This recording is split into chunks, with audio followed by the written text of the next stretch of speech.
I'm 76 years old, and I've been married, divorced, and widowed by the same man. Not on paper, of course, but emotionally.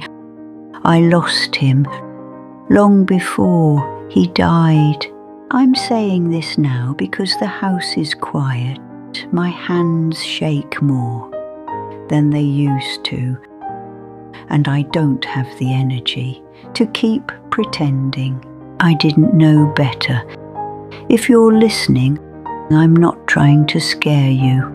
I'm trying to tell the truth while I still can. I sit in my living room most evenings, the same place where I once folded laundry while he watched the news. The couch still has his shape pressed into it, even after all these years.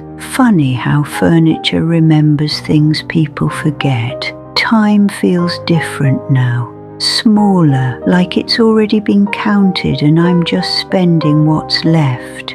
That's why I'm talking, not for sympathy, not for forgiveness, just because silence didn't do me any favors, and I don't want it doing the same to you.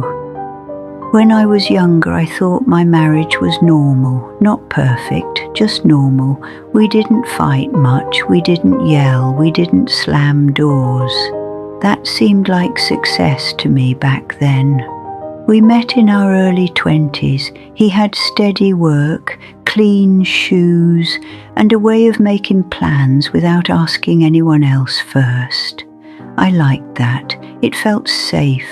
I wanted a life that didn't wobble. I worked part-time at first, then full-time. We were busy, always busy. Mornings were rushed. Evenings were tired, weekends were for catching up on chores we didn't finish during the week. Nothing was wrong enough to leave. That's the dangerous part. When nothing feels urgent, you don't question anything. The first sign I missed was how quiet I became. Not silent, just smaller. I stopped bringing things up because they felt inconvenient. If something bothered me, I'd tell myself it wasn't worth the discussion. He was tired. I was tired. We talked later. Later became my favorite word. Later never came. I learned how to keep peace by swallowing my thoughts. I told myself that was maturity. That's what good wives did. They didn't nitpick. They didn't ask for too much. They didn't turn everything into a conversation. What I didn't see was that I was training myself to disappear. I'd nod when I wanted to argue, smile when I felt lonely, say it's fine so often that I almost believed it. I thought love was endurance. I didn't know it also needed presence. The second sign was how busy we stayed. Always something to do. Another shift, another obligation, another reason not to sit down and talk. When we were together, we were doing something, eating, watching television, planning errands. We rarely just sat and looked at each other. I told myself this was adulthood, real life. Romance was for younger people or people with too much time. We were building something, I thought. A future, stability, a reputation of being solid. But I didn't notice how little we laughed anymore. How conversations turned practical. How affection became scheduled, predictable, almost polite. I remember once, sitting at the kitchen table, wanting to tell him I felt lonely, even though we were in the same room. I opened my mouth, then I closed it. The kettle was whistling, dinner needed attention. It didn't feel like the right moment. I don't remember how many times I decided it wasn't the right moment. I just know I made that decision often. The third sign was how much I believed I could fix things later. I thought time was generous, that marriage was long and there would be seasons for deeper conversations, for honesty, for reckoning. I thought as long as we stayed together, we were safe.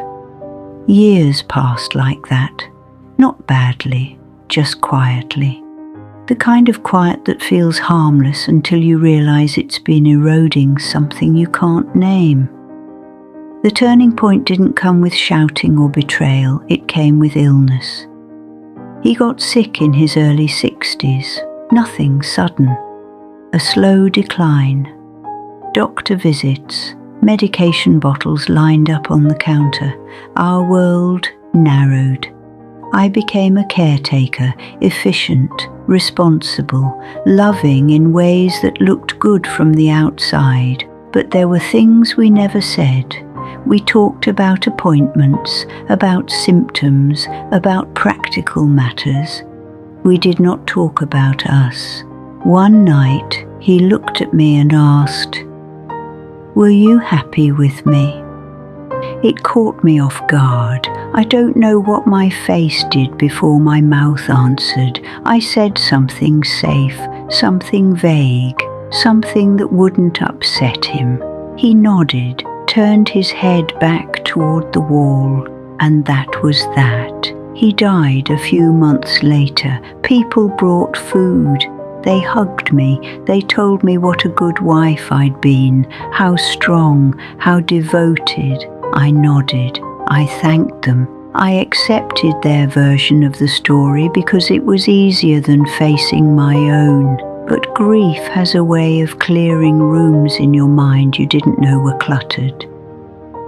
In the quiet after the funeral, I started hearing all the conversations we never had, all the moments I postponed, all the times I chose ease over honesty.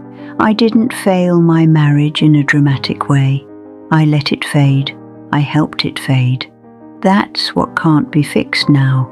I can't go back and speak up sooner. I can't ask the questions I avoided. I can't tell him what I felt before it hardened into regret. Time doesn't negotiate. It doesn't care how reasonable your excuses were. If you're listening to this and something feels familiar, I want you to understand this isn't about blame. It's about noticing. Notice if you're getting quieter to keep things smooth.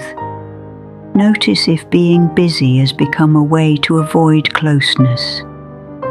Notice if you're telling yourself there will be time later. I believed all those things. I was wrong in ways that didn't show until the end. I'm not telling you to leave. I'm not telling you to stay. I don't have answers that fit neatly into advice. I only know that love needs room to speak.